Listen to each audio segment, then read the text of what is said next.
안녕하세요. 동서문화로의 신용철입니다. 지난번에는 아주 긴박하고 고속열차처럼 급히 달리던 독일 통일 11개월 중 1989년 11월 9일부터 1990년 3월 18일까지를 살펴봤습니다. 특히 1990년 3월 18일에는 동독이 서독의 정치제도와 비슷한 자유선거를 통해서 의회 선거가 이루어졌습니다. 그냥 3월 11일에는 동독에도 자유선거에 의한 정부가 수립됨으로써 과거의 공산정권이 아닌 서독과 함께 대담할 수 있는 정부가 수립된 겁니다. 서독에 있던 정당들이 동독에도 같이 함께 설립이 되고 또 같은 정책을 가지고 선거를 해서 3월 18일에는 서독의 기독교 민주당과 함께 하는 기독교 민주당의 로타 드메지에르가 의회에서 정부의 수반으로 당선이 되기 때문에 그 로타 드메지에르는 그 뒤에 통일될 때까지 동독의 정부를 이끄는 사람 됩니다. 여기에 이 사진은 그 당시에 동독 정부 수반으로서 3월 18일 선거에 의해서 선출된 변호사인데 1990년 10월 3일 통일이 될 때까지 동독 정부를 이끌던 인물입니다. 그러니까 1단계 통일은 우선 원활하게, 물론 어려운 여러 가지 복잡한 과정을 거쳤지만은 역시 서독과 함께 대등하게 대담을 할 수 있는 공산주의 정권이 아닌 자유로운 정권이 수립됐다 하는 의미에서 통일의 1단계가 아주 원활하게 이루어졌다, 그렇게 볼 수가 있습니다. 지난번에도 여러 차례 강조해 말씀을 드렸지만은 내부 독일의 결속이나 또는 동독과의 관계, 이것이 대단히 중요하지만은 특히 4대 강국이 독일을 분단했고 또 동서진영이 대립하고 있는 상황에 있어서 미국과 소련의 동의는 절대적으로 필요합니다.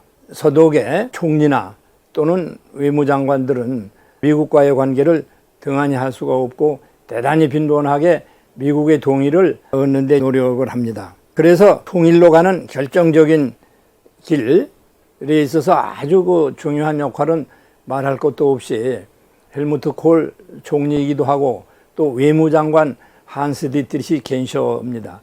이 외무장관은 놀랍게도 사회민주당 정권 때부터 외상이었기 때문에 이 당시 독일이 통일되던 시기까지 18년을 외상직에 있음으로써 아주 외교관계에 있어서 상당히 능숙하고 노련한 사람이었기 때문에 정치적으로 이 통일을 하는 데 있어서 아주 큰 공헌이 있었습니다.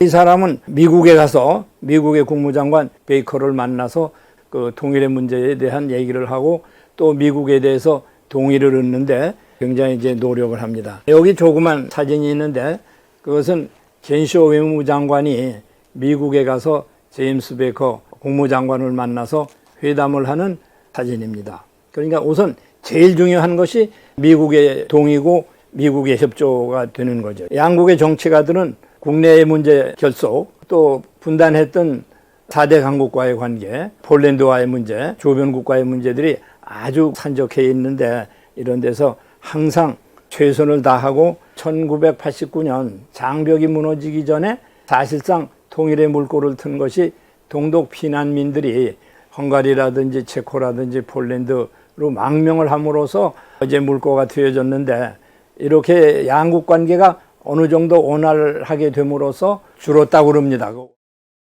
본에서는 콜 수상과 그리고 드메지에르 동독의 수상이 함께 모여서 앞으로의 문제에 대해서 이제 어떻게 할 건가 하는 논의를 하는 중에 여기에서 또 하나의 단계인 중요한 해답을 생각하는 거죠.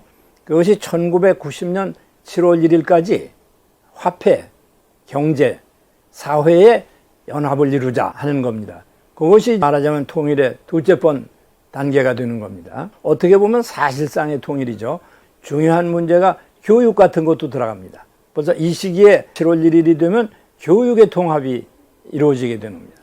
교육의 통합이라는 것은 학교의 교육이 교과서라든지 교육 방법이 완전히 이제 서독식으로 돼가는 거죠. 그러면 4월 28일에 더블린에서 유럽 공동체 특별 회의가 열렸는데 1차 세계대전, 2차 세계대전을 일으켰던 독일이기 때문에 이 독일의 통일이 주변 국가들에게 큰 위협이고 또 우려의 대상이 됐기 때문에 자주 만나서 자기네들이 결코 옛날의 독일이 아니다 하는 것을 인식시키는데 노력을 많이 합니다. 모임에서 헬무트 콜 총리는 독일 통일의 문제는 유럽 모든 나라에게 이익이 되도록 하겠다. 참 어려운 문제죠.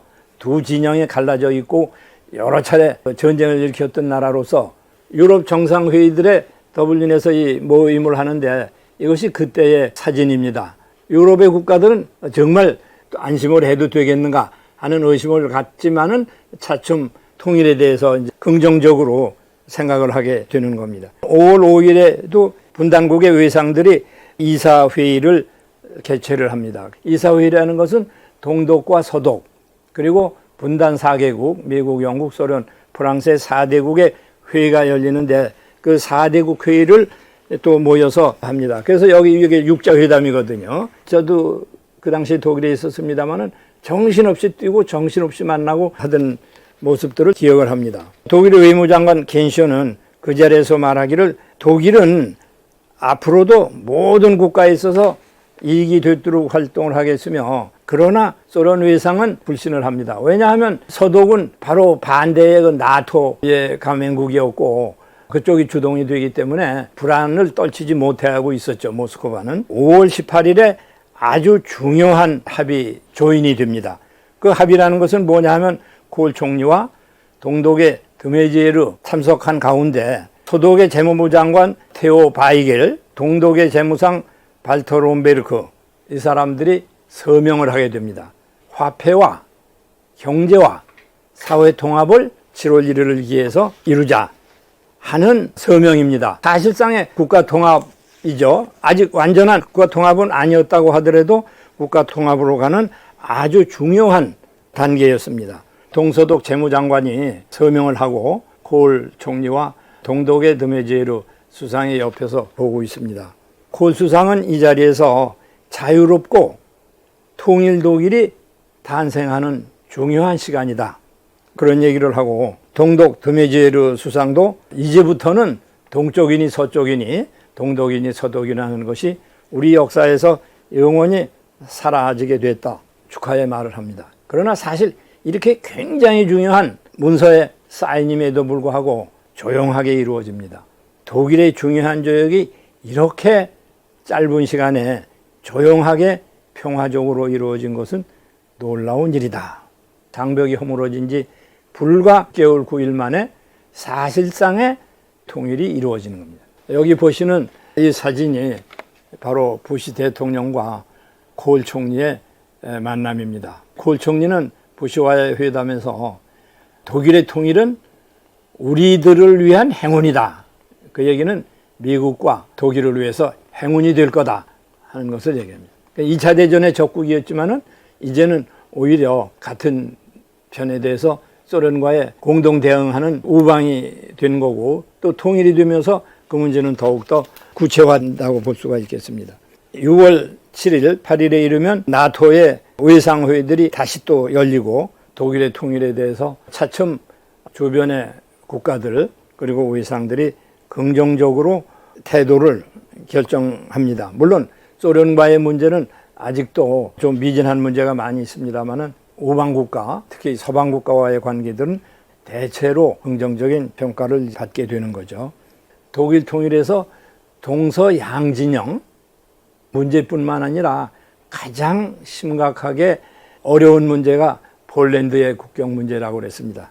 그래서 6월 21일에는 이 문제에 대해서 역시 독일의 양쪽 의회에서 동독과 서독에서 폴란드의 문제는 현재의 문제, 그 당시 옛날에 독일의 영토 문제가 아니라 2차 대전 후의 문제, 그러니까 오델 라이세강 동쪽의 폴란드의 준 영토는 다시 돌려받지 않는다. 그 국경의 변화를 요구하지 않는다. 의회에서 만장일치로 통과를 시키죠. 이것이 주변 국가와에 있어서 또한 아주 중요한 문제입니다. 물론 정책적으로 얘기한다 하는 것보다도 의회에서 만장일치로 결정을 한 것은 폴란드를 이제 안심시키기 위한 1989년 11월 9일에 장벽이 무너졌다고 해서 그 국경이 완전히 개방되고 자유로워진 게 아니거든요. 베를린과 베를린 사이가 특히 그랬죠.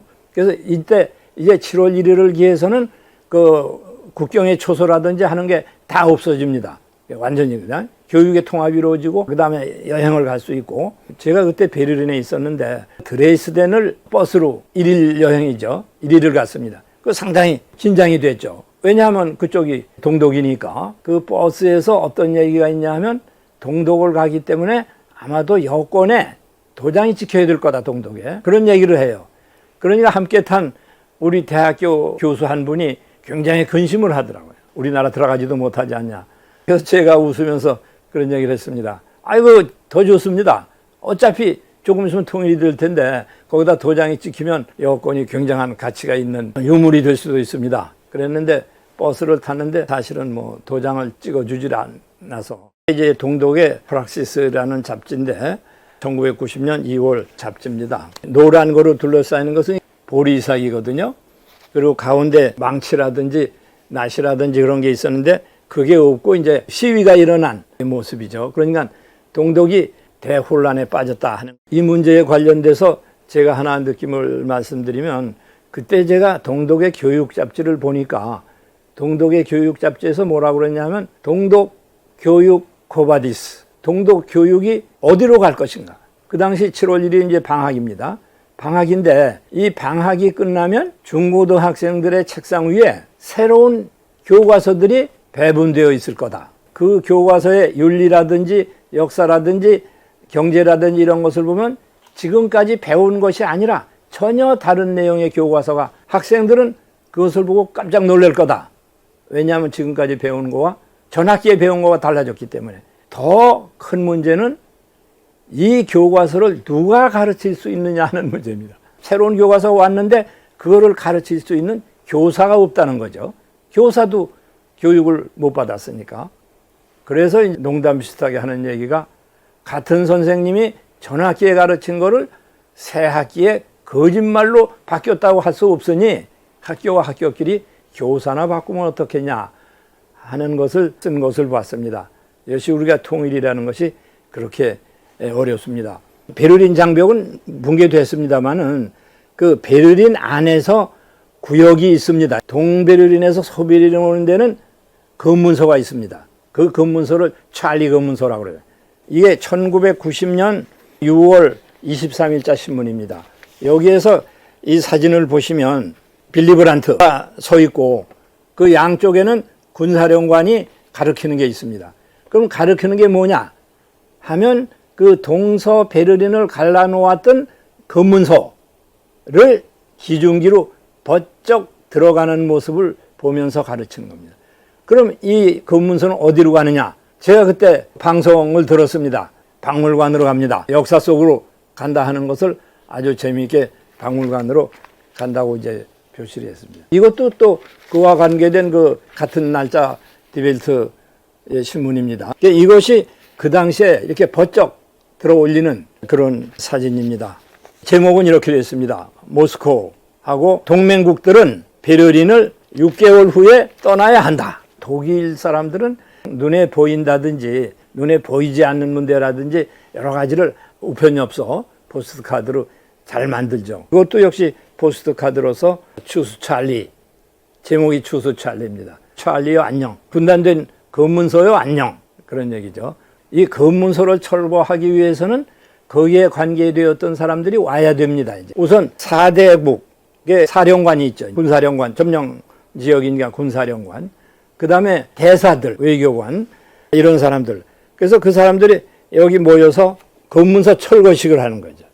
검문소 철거식이라는 것은 베를린이 이제 자유화가 됐다 하는 것을 의미하죠. 그러니까 7월 1일 일자로 화폐, 경제, 사회의 통합이 이루어지는 것은 사실상 독일 통일이, 통일 국가 조약은 아직 체결이 안 됐지만은 그러나 통일로 가는 60, 70% 단계는 거의 도달했다 하는 모습이죠. 참으로 감격적인 장면이고, 짧은 시간에 그렇게 빨리 6개월 9일 만에 장벽이 무너진 지 거의 통일의 단계까지 독일을 이끌고 왔다 상당히 부럽고 어느 날에 감격적인 날을 맞이할 수 있을까 하는 생각을 합니다. 11개월의 긴박하던 시간을 우리가 두 번째 시간을 봤습니다. 그래서 요 다음번에는 7월 1일부터 10월 3일까지 약 3개월 동안의 모습을 보겠습니다. 그 3개월 동안에 독일의 통일이 절차적으로는 끝나는 거죠. 물론 그 후에 있어서 여러 가지 문제가 있지만은 오늘은 말씀드린 대로 3월 18일에서부터 7월 1일까지 통일 과정을 살펴보았습니다. 감사합니다.